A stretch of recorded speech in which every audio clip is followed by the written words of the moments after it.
이맘때면 과원마다 사과나무에 한창 열매가 맺혀야 하는 시기죠. 그런데 올해는 과수화상병의 낙과 피해까지 심각해서 농가마다 비상입니다. 하루에도 전국에서 몇십 건씩 발생하고 있으니 온 힘을 다해 버티는 농민들 마음도 타들어갈 텐데요. 그래도 기대를 해볼 수 있는 건 날이 따뜻해지고 기온이 더 오르면 균의 활동력이 떨어져서 발병이 줄어들 수 있다는 겁니다. 걱정을 내려놓을 수 있을 때까지는 더 조심하고 주의 깊게 살펴야 할 텐데요. 과수화상병을 퍼뜨리는 매개체로 꿀벌이나 비바람을 꼽지만 전지 가위나 예초기 등의 작업 도구로 인한 확산 우려도 나오고 있습니다. 주변의 다른 과수원을 방문하는 일 지금은 안 됩니다. 가능하면 피하셔야겠고요. 장비나 도구는 더욱 철저한 소독이 필요하겠습니다. 6월 10일 목요일 오늘 아침 일라디오 출발합니다. 저는 아나운서 김재홍입니다.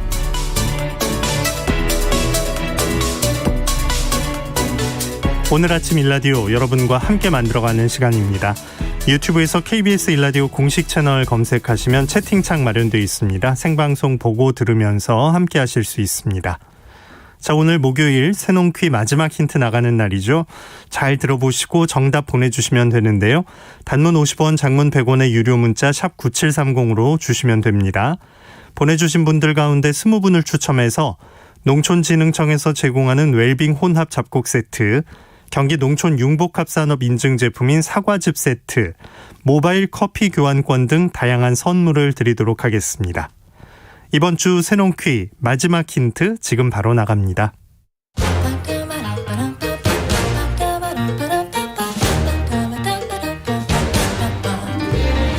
우리 땅, 우리 바다에서 자란 맛있고 건강한 우리 농수산물을 알아맞히는 세상의 모든 농수산물 퀴즈, 새농퀴. 안녕하세요. 퀴즈 내는 성우 송기현입니다.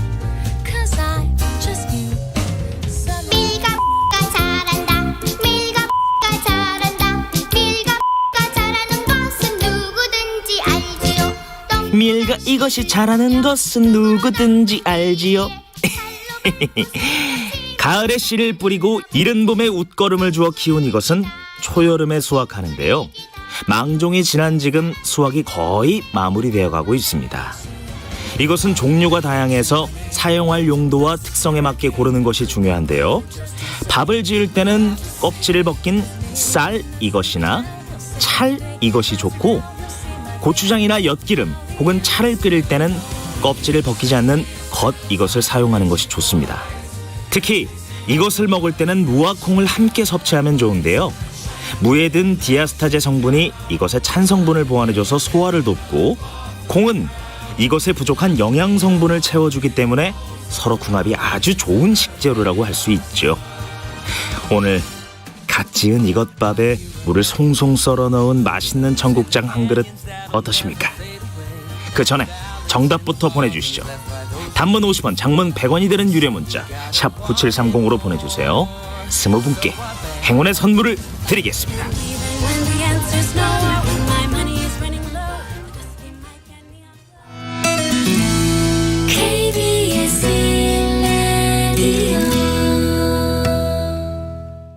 퀴즈 정답 아시는 분들은 단문 50원, 장문 100원의 유료 문자 샵 9730으로 보내주시기 바랍니다. 월요일부터 오늘까지 정답 보내주신 분들 가운데 20분을 추첨해서 행운의 선물 드립니다. 농수산 뉴스로 이어갑니다. 농민신문의 류수연 기자, 안녕하십니까? 네, 안녕하십니까? 네. 자, 보통 농수축산물들 비닐로 포장되어 있는 경우엔 눈으로 신선도를 어느 정도는 확인할 수 있는데, 여기에다가 생산 연도 혹은 생산 연월일을 의무 표시하는 규정이 시행될 예정이라고요. 네. 그동안 비닐랩이나 비닐봉지 등으로 투명하게 포장된 신선 농산물은 생산 연도나 혹은 생산 연원이 표시를 하지 않아도 됐습니다. 하지만 식약처는 소비자에게 정확한 정보를 제공해야 한다면서 신선 농산물에 대해서도 생산 연도 혹은 이제 생산 연원일 한글 표시를 내년부터 의무화하는 내용으로 지난 5월 12일 고시를 바꿨습니다. 이 제도가 시행되면 직거래를 제외한 모든 신선 농산물 비닐 포장에 아까 말씀드렸던 대로 생산 연도 혹은 생산 연원일을 의무 표시해야 합니다. 예를 들어서 상추, 마늘, 감귤 같은 것도 전부 수확한 해나 날짜를 일일이 이 포장에다 표시해야 한다는 겁니다. 큰 변화가 생기는 건데 농업 현장의 목소리는 어떻습니까? 네, 대부분 산지 관계자들은 농업 현실과 농산물 특성을 무시한 전형적인 탁상 행정이라며 반발하고 나섰습니다.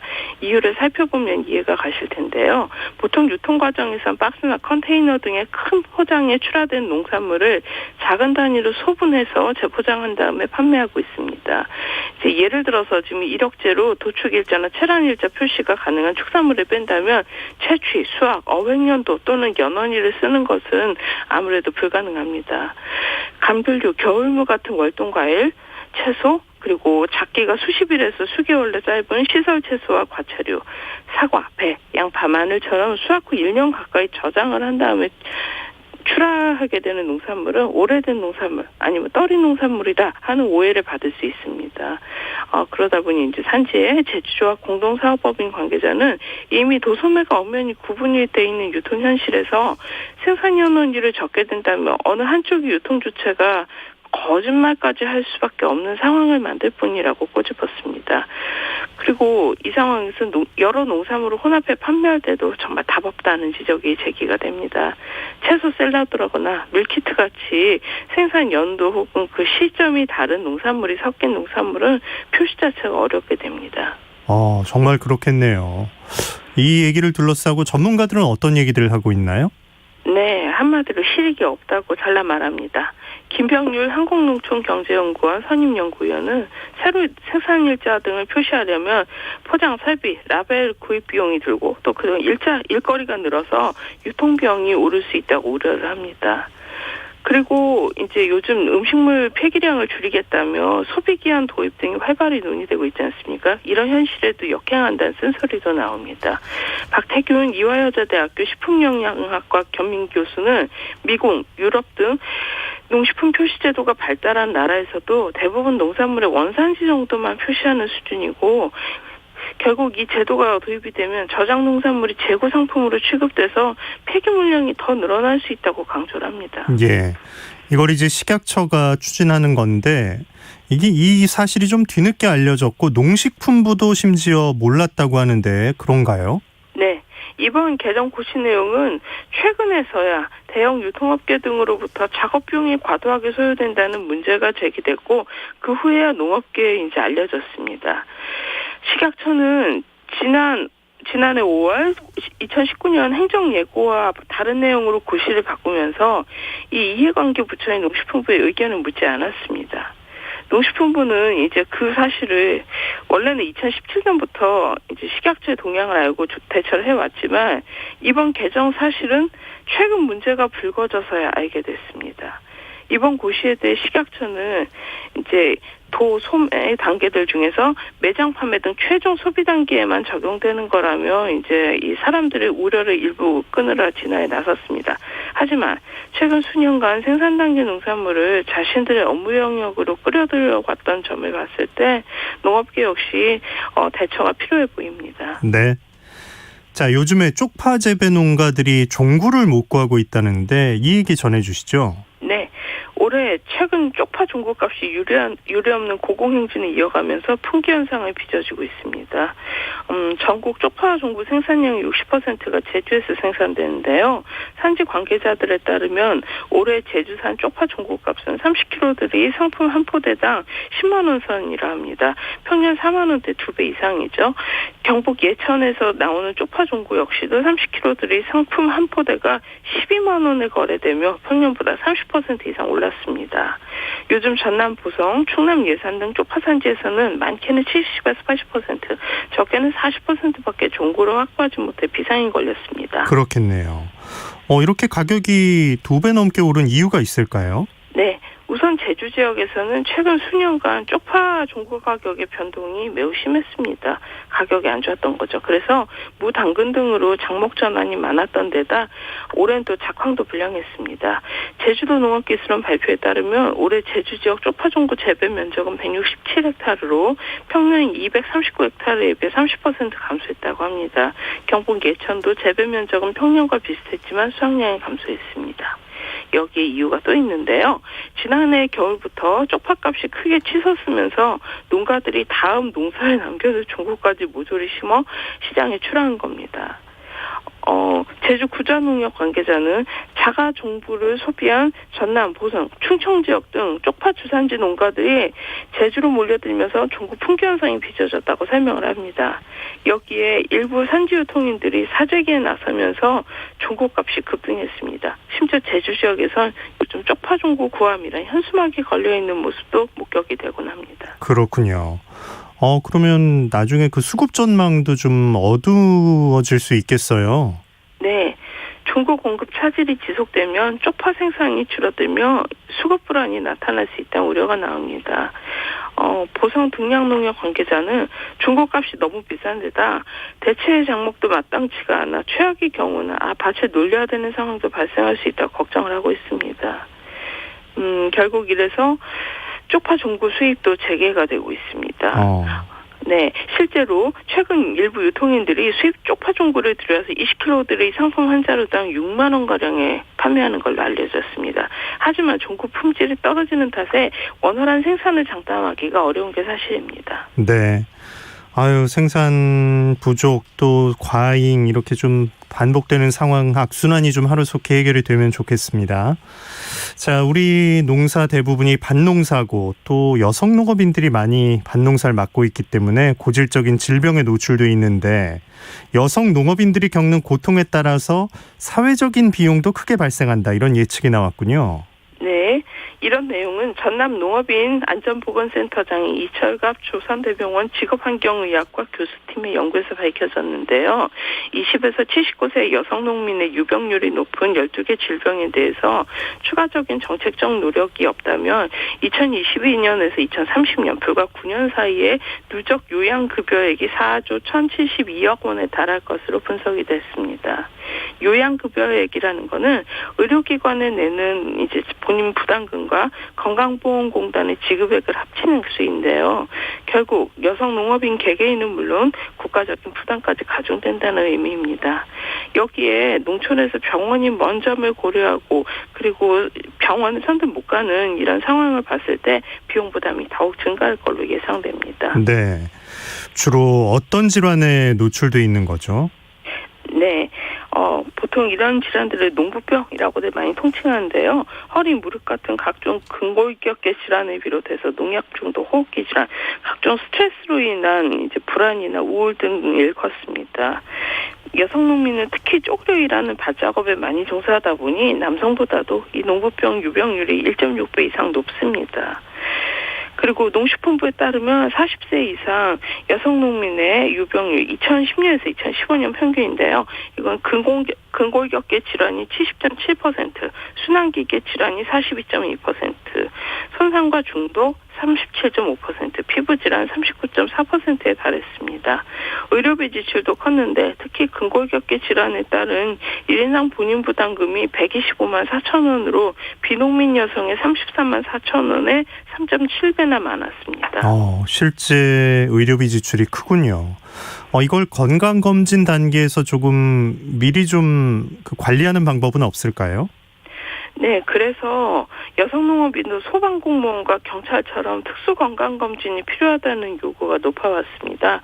그래서 이번에 문재인 정부의 100대 국정과제 중 하나이자 2018년 개정된 여성농업인 육성법에도 국가와 지자체의 여성농업인 건강검진 실시 의무 항목이 들어있습니다. 하지만 이러한 여성 농업인 특수건강검진 사업은 몇 년째 준비 단계에 머물러 있습니다. 농식품부가 2019년에서 2022년 준비 사업을 통해서 필요성을 확인했습니다. 하지만 올해 시범 예산을 확보하지 못했습니다. 그래서 이제 올해 농식품부가 내년 이제 시범 사업을 위해서 제도전을 추진 중인데요. 이번 연구 결과가 예산 당국의 심의 문턱을 넘는 디딤돌이 됐으면 하는 바람입니다. 네, 농수산뉴스 농민신문 유수연 기자와 함께했습니다. 고맙습니다. 감사합니다.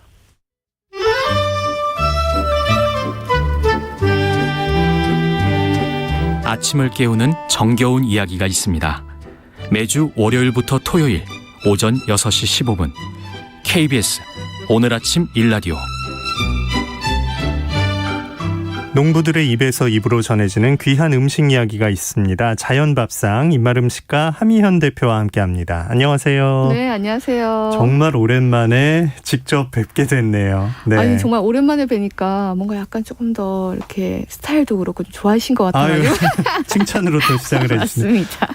네. 또 많이 좋아지셨습니다. 네. 예. 전화로만 목소리 듣다가 오늘 이렇게 만나 뵙게 됐는데 요즘도 많이 바쁘시죠? 이제는 정말 열매가 맺히고 이제 막 한창 막 논밭 막 바쁠 때잖아요. 저희도 똑같이 같이 바쁘죠 이제. 그래서 여기저기 또 다니면서 네. 기록하고 수집하고 계신데 네. 하 대표님께서 직접 대신 가서 보고 듣고 다 알려주시는 덕분에 저희도 진짜 이렇게 전해 들을 수가 있었잖아요. 근데 오늘 아쉽게 좀 인사를 나누게 됐습니다. 자연밥상이 이제 오늘이 마지막 시간이 될 것 같은데요. 네. 예, 그동안 어떠셨어요? 이게 제가 실은 이렇게 입맛 음식을 같이 진행했던 게 한 1년 9개월이라고 아까 제가 한 6개월 됐나요? 정말 쏜살같이 네. 1년 9개월이면 우리가 사계절을 아직 2번은 못 맞았지만 그렇게 한 7계절을 같이 한 것 같은데요. 정말 쏜살같이 간 것 같아요.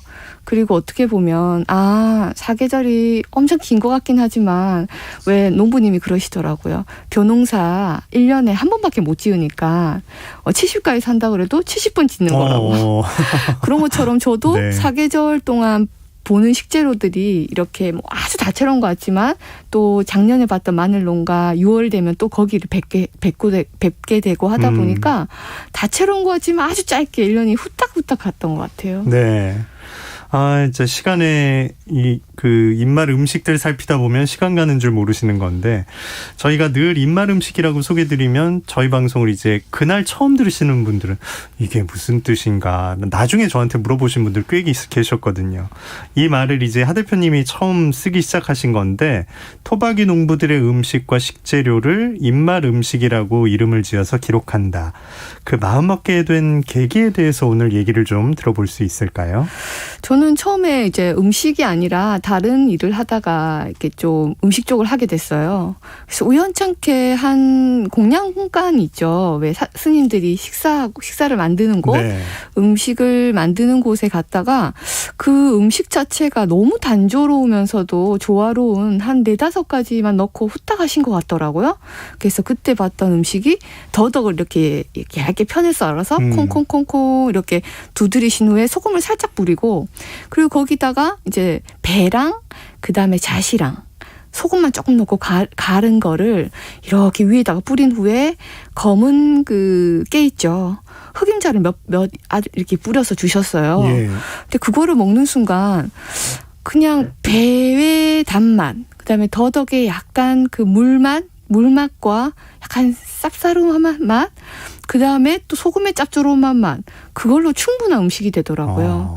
그래서 그 이후로 음식이 참 좋아져서 여러 곳에서 음식도 배워보고 했는데 제가 느꼈던 건 이게 음식은 인간 살아있는 사람이 먹는 거다 보니까 이 글말이 책 속에 있는 글말이 아니라 정말 그 현장에서 만나서 정말 입에서 입으로 이어지면서 그 시대의 또 취향이란 게 있잖아요. 예. 그것을 따라서 왜 냇가에 돌이 계속 굴러가듯이 음식도 계속 그렇게 시대의 취향에 따라 흘러가서 지금도 먹고 있는 그 입말로 흘러가는 그 음식이 정말 저한테는 약간 살갗에 막 닿는 느낌 있죠. 네, 남의 음식이 아니라 누가 먹었던 음식이더라 이게 아니라 정말 내가 봤던 뭐 충청도 이임수님이 먹었던 뭐 제팥국수 이런 식으로 제가 다 이해가 되더라고요. 예. 그래서 그때부터 이제 다니면서 한국 음식은 농부와 토박이 음식이다라는 생각이 들어서 그분들의 입맛을 담고 소개하는 일을 하겠다 해서 이제 입말 음식, 영어로는 이제 스포큰 레시피가 되거든요. 그래서 그 활동을 계속 하고 있었습니다. 야, 그만큼 감수성이 있었으니까 그걸 또 딱 느끼시고 시작을 하신 거네요. 추진력도 있으셨고. 아, 네. 야, 그래서 이제 하 대표님 쓰신 책을 봐도 다 말하는 그걸로 다 기록이 돼 있잖아요. 정말 사람이 말하는 식으로. 네. 아, 우리가 이렇게 제철 음식에 대한 얘기, 그 재료에 대한 얘기, 농부님들 얘기 많이 들었는데 그때 나오는 걸 기다렸다가 와, 나왔다 먹자 이런 재미가 또 있잖아요. 근데 네. 요즘은 그런 게 많이 좀 희미해지고 있는데 제철 맞은 식재료로 차린 농부의 음식, 여기에는 어떤 의미가 있다라고 생각하세요? 이제 제가 최근에 읽었던 존 앨런의 이 책에는 이런 말이 있더라고요. 그러니까 인간은 요리하는 동물이다. 네. 근데 저는 정말 이 말에 그래 맞아라고 확 생각했던 건 왜 봄에는 쓴맛을만 먹잖아요. 막 나물도 먹고 싶고 땅밭에서는 나물을 뜯어 먹고 또 저번에 제가 살짝 소개는 했지만 이제 제주 해녀들은 그 물밭인 바다에서 또 쓴맛이 나는 그 솜이라고 하는 개똥 성게가 있거든요. 성게. 그걸 예. 또 미역 넣고 그걸 막 이렇게 성게를 지지겨서 먹는 쓴맛 나는 국이 있어요. 예. 그리고 또 여름이 되면 또 간절기에 먹는 그런 살구나 자두 이런 것처럼 새콤한 맛이 땡기고 네. 그다음 또 가을이 되면 정말 수수부터 밭의 벼부터 논밭의 벼나 곡물들이 엄청 풍성하죠. 예, 단맛. 그리고 겨울 되면 또 이렇게 기름진 거. 왜 정월 대보름 되면 부스럼 나지 말라고 우리 왜 부럼도 예. 먹고 이런 호두, 것처럼. 땅콩. 예. 네, 그러니까 인간이 어떻게 보면 우리가 뭔가 제철이라고 한 걸 누가 정해준 것 같지만요. 그냥 인간은 본능적으로 그때와 시에 땡기는 맛이 있는 거예요. 그것이 1년을 살아가게 하는 거고. 그래서 저는 이 음식을 하고 나서 굉장히 이제 뭐랄까요. 본질적인 흙이나 시간에 대해서 예민해지다 보니까 직관력도 굉장히 같이 막 발달을 하는 것 같더라고요. 실제로. 예. 그래서 저는 이 제철을 맞은 식재료라는 게 사람들이 조금 너무 어렵다, 찾기 힘들다고 할 수 있지만 어떻게 보면은 내가 생명인 것처럼 똑같이 이 논밭에서는 같이 커가는 생명들이 있어서 같이 살아가는 걸 되게 느끼게 하는, 그리고 본능적으로 무엇을 먹고 살아야 되는지를 우리의 감각으로 다 알 수 있는 것들을 좀 지금 많이 좀 잊혀져 가긴 하지만 그 본능에 따라서 먹는 음식들이 제철 음식이라고 명명한 게 아닐까, 그런 생각이 좀 들었어요. 아, 좀 우리를 일깨울 필요가 있겠네요. 좀 더 네. 예민하게 다듬고. 아, 참 우리가 비 오고 춥고 덥고 힘들게 살지만 사계절 속에서 또 이렇게 또 얻는 것들도 있으니까. 네. 사실 밥은 매일 먹고 밥상도 매일 차리는데 요리하는 동물. 하 대표님이 농가 음식을 입말로 기록하겠다고 이렇게 찾아가실 때 그분들은 정말 아니 뭘 이런 걸 물어봐, 되게 약간 당황해 하실 수 있을 것 같아요. 반응들이 어떠세요? 처음에는 사실 바로 음식 이야기를 하지는 않게 되는 것 같아요. 네네. 네.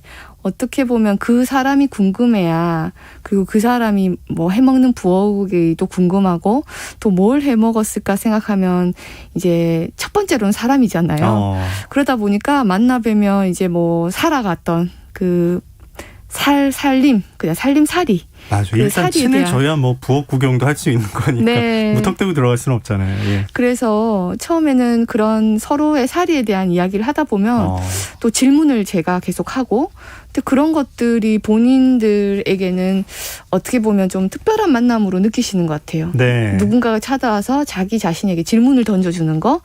그러다 보면 어느 순간에 부엌으로 같이 들어가고 같이 음식도 하고, 또 마찬가지로 저만 얻는 게 아니라 저도 아는 레시피가 있으면 드리고, 그렇게 서로 이렇게 서로 하 주고받는. 대표님은 드릴 수 있는 게 있네요. 네. 요리를 하시니까. 네, 뭐 예를 들어 씨앗 같은 경우도 농부나 토박이 분들은 옛날 씨앗들 이런 거 갖다 드리면 너무 좋아하거든요. 네. 이거 옛날에 내가 너무 찾던 씨앗인데 갖다 줘서 고맙다고, 그렇게 서로 나누다 보면은 그런 음식들 이야기까지도 들어가는 것 같아요. 사실 자녀들도 잘 물어보지 않는데 그런 것 같아요. 외부 사람이어서 궁금한 걸 계속 물어보면 진짜 신이 나서 대답해 주실 수 있을 것 같아요. 본인의 인생도 한번 돌아보실 수 있고. 네. 아, 참 이렇게 공을 들여서 지금까지 찾아다닌 농가, 또 만난 분들, 그분들의 입에서 전해 들은 얘기들 진짜 책 몇 권으로도 부족하겠어요. 예. 이제는 제주도 편부터 해서 팔도 입맛 음식을 기록하는 걸 시작을 했고 또 2018년도에는 그 입맛 한식이라 그래서 한국의 식재료의 다양성을 통해서 또 입맛 음식을 전했거든요. 재료별로 네. 거기도 있죠. 예. 그랬는데 실은 이제 책을 기록하다 보니 입맛 음식이 벌써 한 9년 정도를 활동을 했더라고요. 제가. 그러면 이게 얼만큼 이렇게 제가 다녔는지를 좀 정리를 해야 하지 않을까라는 생각으로 이제 책이 나오기 시작했고 네. 그 내용을 바탕으로 정리를 해봤더니 뭐 올해까지 제가 갈 곳을 같이 정리하지 못했고 작년까지 봤을 때는 한 6군데 정도를 현장을 마을들을 다녔고 예. 그다음에 음식들이 쌓인 거는 한 360개 넘게 그렇게 이렇게 입맛 음식들을 계속 기록해 왔더라고요. 네. 그래서 저도 몰랐던 일들을 이렇게 저 또한도 누가 물어봐주고 그리고 이런 책을 통해서 이제 독자들도 물어봐주고 이럴 때 저도 같이 이렇게 정리를 하고 있게 되더라고요. 이런 것도 숫자 기록하기 좋아하는 분들은 그동안 이동거리 뭐 이런 것까지 다 계산하셨 네. 뭐 달까지 다녀왔을 네. 거다 뭐 이럴 수도 있어요. 네. 네. 이런 정성과 노력을 사람들이 또 먹는 얘기 또 어린 시절 추억과 다 연결되기 때문에 저희 청취자들도 정말 좋아하셨는데 푸른방파제님 유유 마지막이네요. 1457님 목요일마다 꼭 청취했는데 아쉽습니다 하셨고 오늘 아침 일라디오라고 이름을 지어주셨네요. 아쉽네요. 하미연 대표님 오늘 마지막이라고요. 대표님 입맛 음식을 귀로 먹으면서 새벽 방송 들으며 하루를 시작했었는데요 하셨고 김수연님 얘기를 들을 때마다 진정한 맛일 듯 했습니다. 매번 한번 만들어 봐야겠어요. 그림 같습니다. 이런 얘기 전해주셨습니다. 지금도 저도 여러 입맛 음식들이 머릿속에 떠오르는데 지금까지 기록해온 것 중에 오늘 이 시간에 딱 떠오른 인상 깊은 거 하나 말씀해 주실 수 있을까요? 저는 아까도 사실 제가 한국을 잘 몰랐던 것 같아요. 저희도 어렸을 때 맨날 맥도날드 먹고 컸고 막 피자 막 들어오는 이런 세대에 크다 보니까 아이고, 네. 특히 부산은 막 항구 도시라서 막 국제 음식들이 막 섞여가지고 있었거든요. 그랬구나. 피난 음식도 예. 섞여 있고 그러다가 정말 발품으로 만났던 음식을 통해서 한국을 이해하게 되는 게 있었고 또 한편으로는 그것이 정말 과거 거라 좋은 게 아니라 지금 봐도 너무 멋지고 그리고 이런 문화가 있었구나 싶어서 한국에 대해서 되게 좋아하게 되면서도 되게 보편적이구나 인간들은 다른 나라에서 예를 들어서 뭐 페루에서 아주 높은 삼천고지에서 감자를 키우던 그 마리에니의 부엌에 갔더니 감자를 이렇게 약간 얼려서 감자를 오랫동안 보관한 거에 이 삼계탕처럼 감자 삼계탕처럼 끓여서 보양식을 먹더라고요. 예. 그리고 제가 또 갔다 온 1200고지에 또 강원도에 황수님 농부의 부엌에 갔더니 되게 비슷하게 고지 음식처럼 그 삭힌 감자를 가지고 또 옹심이처럼 끓여 먹는 보양식이 있더라고요. 이렇게 보편적인 것 속에서 한국 음식 그 지역의 농부 토박이 음식이 그냥 저는 되게 좋아서 다니기 시작했는데 제가 그런 부분처럼 느꼈던 음식 중에 또 많이 생각났던 게 그때 한창 왜 디아스포라라 그러잖아요. 네. 어떻게 보면 제1교포들 조선인들 또 러시아에 있는 우리 고려인들 예. 그분들의 음식들을 이제 막 찾아다녔던 기억이 있는데 러시아는 아무래도 버터나 이런 거 많이 먹잖아요. 근데 거기에 고추장을 발라서 이제 샌드위치를 해 먹으면 러시아 친구들이 맨날 달라 그랬다고 했던 맛있겠다. 그런 네. 고려인의 레시피 고추장 샌드위치 그다음에 수박으로도 김치를 담더라고요. 예. 그런 거 그다음에 또 그 조선인들은 그 버려지는 내장을 가지고 해먹었던 곱창으로 해먹는 음식들 그리고 복숭아 통조림을 이렇게 지디겨서 김치를 담았다 그러시더라고요. 그래서 결국 이 음식이라는 건 우리의 기억들 정말 맛의 탯줄들을 다 하나씩 달고 사는 것 같다는 생각이 좀 들었어요. 네. 그래서 갑자기 이야기를 딱 들었을 때 떠올랐던 건 그렇게 맛을 어떻게든 더듬더듬 그 자기의 그 고향과 연결돼요. 통조림으로도 김치를 담그고 싶은 그 마음. 네. 그런 게 기억이 나네요. 야, 맛의 탯줄이라는 표현이 진짜 기억에 남네요. 이 요리법으로 오늘날의 요리법으로 이제 또 그 입맛 음식 기록한 걸 가지고 재탄생을 시키고 계시잖아요. 네. 그 과정에서는 어떤 부분에 좀 의미를 두시나요? 저는 이제 진짜 지구에, 새로운 것들이 나오잖아요. 예. 근데 지구의 입맛 음식 항상 저는 지구 안에서 한국에 산다 생각을 하다 보니까 예. 예를 들어서 그때도 우리는 수제비잖아요. 그냥 들깨 네. 수제비인데 제가 만났던 그 이태리 시실리아에는 제 수제비랑 비슷하게 만드는 파스타가 있거든요. 그래서 예를 들어서 제가 들깨를 가지고 수제비를 만들고 또 제가 스테파노한테 배웠던 이태리식 그 할머니한테 배웠대요. 스테파노라는 제 친구가. 그래서 지구 입맛 음식을 한국의 식재료로 이렇게 닮아 있지만 다른 네네. 서로 보편적인 음식들을 이 지구 입맛 음식과 한국의 음식들을 같이 식재료로 만나게 하는 것. 그러다 보니까 이제 그게 새로운 레시피라기보다 제가 이제 저 여행을 많이 다니면서 느꼈던 그 사람들의 부엌에서 배웠던 그런 지구 입맛 음식과 같이 이렇게 만나게 하는 레시피들을 보통 선보여요. 네. 네, 그래서 뭐 우리가 새로 만들고 이런 것보다는 보통은 이제 그곳을 진짜 만났던 또 현지인의 입맛 음식인 거죠. 네. 그 조합을 모르고 평생 살 수도 있는데 이렇게 네. 좀 전해 듣고 또 풍성하게 나눌 수 있다는 거 기억을 해봐야겠습니다. 자, 우리 땅과 바다에서 나는 건강한 식재료, 그걸 지키는 분들의 밥상을 하 대표님 통해서 이 시간에 전해드렸는데 아쉬운 마음이 큽니다. 앞으로는 어떤 계획 갖고 계신지 들어볼 수 있을까요? 이제까지는 입에서 입으로 이어지는 활동들을 조금 여러분들과 나눌 수가 없었어요. 아무래도 제가 직접 부엌에 간 곳에 사람들이 찾아오기도 하고 아니면 책으로 기록하고 그렇게 했는데 올해는 이제 사계절의 부엌, 입맛 음식의 사계절의 부엌을 조금 준비를 해서 네. 사람들이 정말 우리 이렇게 입말로만 듣는 게 아니라 정말 내 식탁으로도 만날 수 있도록 저희가 봄에는 이제 두릅으로 해먹는 강원도의 입맛 음식으로 두릅으로 먹는 물김치가 있었어요. 그거를 실질적으로 많은 사람들이 먹을 수 있는 기회들을 만들어서 이제 소개도 하고 그다음에 강원도의 부엌으로 직접 오셔서 그 토박이 분에게 음식을 배우는 시간도 가졌고요. 이번엔 여름은 또 경상북도의 고추가 또 주제예요. 그런 식으로 사계절의 입맛 음식을 만나는 저희의 이야기가 있고요. 그 외에는 이제 뭐 제천시와 함께하는 마을 맛 입맛 음식 여행. 우리 요즘에는 국내 여행을 많이 해야 되다 보니까 이 마을의 입맛 음식 여행, 그다음에 뭐 평택 같은 경우는 세계 다양한 다국적 사람들이 모여 사니까 네. 그 세계 입맛 음식을 가지고 하는 축제, 그다음에 뭐 천안 같은 경우는 정말 빵의 성지잖아요. 호두빵부터 해서 그래서 그런 집빵들, 제철 빵들을 가지고 향토 음식과 만나게 하는, 그래서 우리가 하는 일은 결국 어제와 오늘과 내일을 이렇게 서로 같이 연결하는 일들을 올해도 계속 해갈 예정입니다. 네. 농부들의 밥상에 올랐던 귀한 음식 이야기 그동안 잘 들었습니다. 목요일마다 푸짐한 입맛 음식 귀로 들으면서 즐거웠습니다. 이렇게 또 인사는 일단 드리고 언제 어디서든 또 뵙게 되겠죠. 네. 입맛 음식가 하미연 대표님 감사합니다. 네, 고맙습니다. 자, 날씨 알아보겠습니다. 어제 많이 더우셨죠? 오늘은 더위가 한풀 누그러집니다. 서울은 29도, 대전은 30도, 대구 31도, 광주 28도로 어제보다 2도에서 4도가량 낮겠습니다.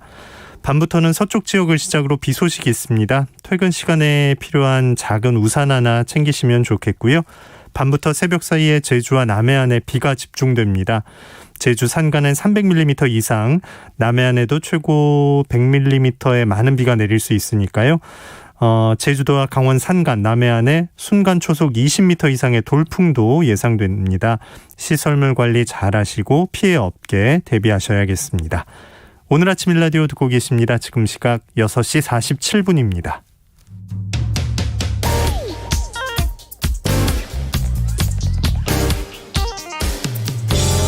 오늘 아침 뉴스 브리핑 정상근 기자와 함께합니다. 안녕하십니까? 네, 안녕하십니까? 네, 어제 광주에서 사고가 있었죠. 지금 구조 작업은 다 마무리가 된 겁니까? 네, 오늘 새벽 5시까지 이 중장비로 건물 잔해를 걷어내는 작업은 마무리가 됐고 현재 소규모 단위 수색 작업이 이어지고 있습니다. 말씀하신 대로 어제 오후 4시 20분쯤 이 광주광역시 동구 학동에서 이 철거 중이던 5층짜리 건물이 이 도로 쪽으로 무너지면서 이 정차 중인 시내버스를 덮치는 사고가 발생했습니다. 이 사고로 9명이 죽고 8명이 중상을 입는 참사가 발생을 했는데요. 이 건물 잔해에 깔린 버스는 광주 54번 시내버스로 이 피해자들은 버스 탑승객들이었습니다. 다른 차들은 피해를 보지 않았고 지나가던 사람은 없었고요. 이 건물 안에도 사람은 없었던 것으로 전해지고 있습니다. 당시 작업자 8명이 굴착기를 이용해서 철거 작업을 하고 있었으나 그 이상 징후를 느끼고 밖으로 나간 것으로 조사가 됐습니다. 사망자는 70대 여성 1명, 60대 여성 4명, 60대 남성 1명, 40대 여성 1명, 30대 여성 1명, 10대 남성 1명입니다. 부상자는 70대 여성 4명, 70대 남성 1명, 60대 여성 2명, 50대 남성 1명이고요. 이들은 각각 전남대병원, 광주기독병원, 조선대병원, 동아병원 등으로 이송이 됐습니다. 네. 철거 중인 건물이었는데 어떻게 그렇게 한 번에 도로 쪽으로 쓰러질 수가 있었을까요? 네, 심지어 그 해당 건물은 어제, 그러니까 사고가 난 당일 본격적인 철거가 시작된 건물입니다. 5층 건물 바로 옆에 같은 높이의 토산을 쌓고 그 맨 위에 굴착기를 올려놓고 건물을 한 층씩 부수면서 내려가는 방식으로 건물을 철거하고 있었고요. 이 보행로나 도로 쪽으로 잔해가 떨어지지 않게 가림막도 설치를 했지만 이 가림막도 소용없이 이 건물이 순식간에 도로변으로 무너졌습니다. 현재까지는 어떤 원인으로 건물이 이렇게 무너졌는지 알 수는 없습니다. 다만 이 철거 방식이 적절했느냐를 놓고 의문이 제기가 되고 있습니다. 이 건물의 한쪽 면을 무너뜨리는 과정에서 이 건물의 무게가 급격히 다른 한쪽으로 쏠렸던 것 아니냐라는 것이죠. 또한 이 철거 공사가 원청에서 하도급, 거기서 또 재하도급으로 이어지는 구조로 알려져서 논란이 되고 있습니다. 네. 해당 주택 재개발 정비 사업을 추진하는 조합이 시공사와 3개의 철거업체만이 하도급 계약을 맺었다고 공고했습니다만 다른 업체의 소속 노동자가 현장에 있었다라는 겁니다. 이에 경찰은 관련 의혹들에 대한 수사에 착수했습니다. 네. 자, 코로나19 상황은 어떻습니까? 네, 어제 0시 기준 코로나19 신규 확진자 수는 602명이 나왔습니다. 나흘 만에 다시 600명대 이상의 확진자가 나왔는데요. 오늘은 500명대 중후반가량의 확진자가 나올 것으로 예상이 되고 있습니다. 백신 접종은 어제까지 모두 978만 명에게 이루어졌습니다. 그리고 오늘 이 백신 접종자가 누적 1000만 명을 넘길 것으로 보이는데요. 특히 오늘부터 30대 이상 예비군과 민방위 대원에게 얀센 백신 접종이 이루어지고 다음 주부터는 20대 사회 필수 인력에게도 화이자 백신 접종이 시작되는 등 이번 달 1,300만 명 플러스 알파 목표를 향해서 순항을 이어가고 있습니다. 네. 이르면 다음 달부터 자가격리 없는 해외여행이 가능하다 이런 얘기가 들리던데요. 네, 정부가 그 일부 방역 신뢰 국가에 대한 단체 여행을 허용하는 이른바 트래블 버블을 본격 추진하기로 했습니다. 이 트래블 버블은 방역 관리에 대한 신뢰가 확보된 국가들 사이에 그 입국자가 이 자가 격리가 면제되는 등 이 자유로운 여행을 허용하는 것을 의미합니다. 다만 이 방역을 위해 시행 초기에는 백신 접종 완료자만을 대상으로 그리고 단체 여행의 경우에만 허용을 할 것으로 보입니다. 네. 현재 트래블 버블 상대국으로 거론되는 곳은 미국의 사이판과 괌 그리고 싱가포르 등입니다. 이들 국가 혹은 도시들과는 이 지정된 공항을 이용한 직항로만 이용해야 하고요. 이 출발 3일 이내 이 코로나 검사 및 음성 확인을 받아야 이용할 수 있을 것으로 예상이 됩니다. 한편 우리 국민들도 해외에 나가겠지만 이 방역 상황이 좋은 국가의 국민들도 우리나라를 다시 찾을 것으로 보이는데요. 미국 정부는 한국의 방역이 안정적으로 관리되고 있다며 한국에 대한 여행 경보를 가장 낮은 1단계로 완화했고 또 한국관광공사 조사 결과 이 중국, 일본, 타이완, 홍콩 거주자들이 가장 가고 싶어하는 국가로 한국을 꼽았다는 통계도 나왔습니다. 네. 자, 국민권익위원회에 우리 소속 의원들 부동산 관련 전수조사를 해달라 이렇게 신청한 당들이 더 있다고요? 네, 이 정의당과 열린민주당, 국민의당, 기본소득당, 시대전환 등 이 국회 비교섭단체 5개 정당이 국민권익위원회에 이 소속 의원들에 대한 부동산 전수조사를 의뢰하기로 했습니다. 이에 따라 야5당은 어제 권익위를 방문해서 국회의원 재산 전수조사를 위한 개인정보 제공 동의서를 제출했고요. 권익위가 공식 접수를 했습니다. 이로써 국민의힘을 제외한 이 국내 국회의 이 원내 정당들은 모두 같은 기관, 같은 방식으로 조사를 받게 됐습니다. 그러나 국민의힘은 계속해서 감사원이 조사를 해야 한다면서 조사를 의뢰했는데요.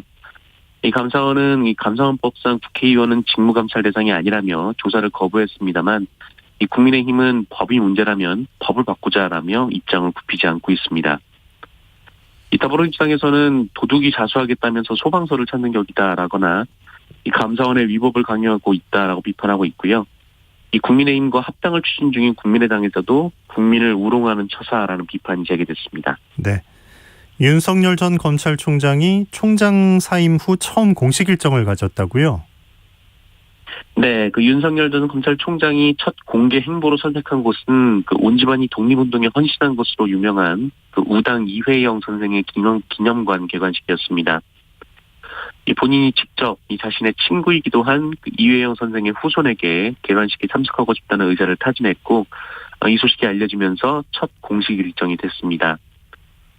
이 자리에서 윤석열 전 총장은 그 우당 선생의 삶에 강렬한 인상을 받아왔다라면서 한나라가 어떤 인물을 배출하고 어떤 인물을 기억하느냐에 그 존재가 드러난다라는 말로 첫 행보의 의미를 부여했습니다. 하지만 향후 계획에 대한 구체적인 언급은 피했습니다. 국민 여러분들의 기대 내지는 염려를 경청하고 다 알고 있다라면서도 좀 지켜봐 주시기를 부탁드린다라고 말했고요. 이 국민의힘 입당 여부에 대해서도 걸어가는 길을 보시면 차차 아시게 될 것이다라고 말했습니다. 장모와 배우자와 관련된 의혹은 답변을 하지 않았습니다. 네. 이용구 전 법무부 차관 사건에 대해서 경찰이 자체 조사 결과를 냈죠?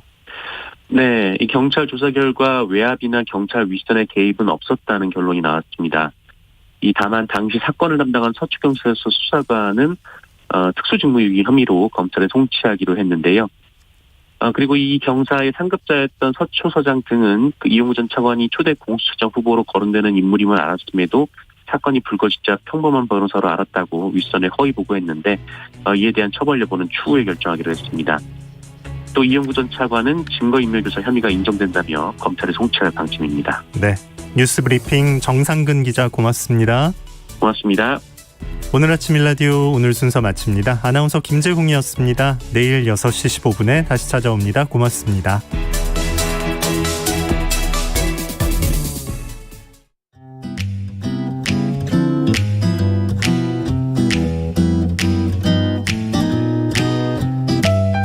안녕하세요. 바른말 고운말입니다.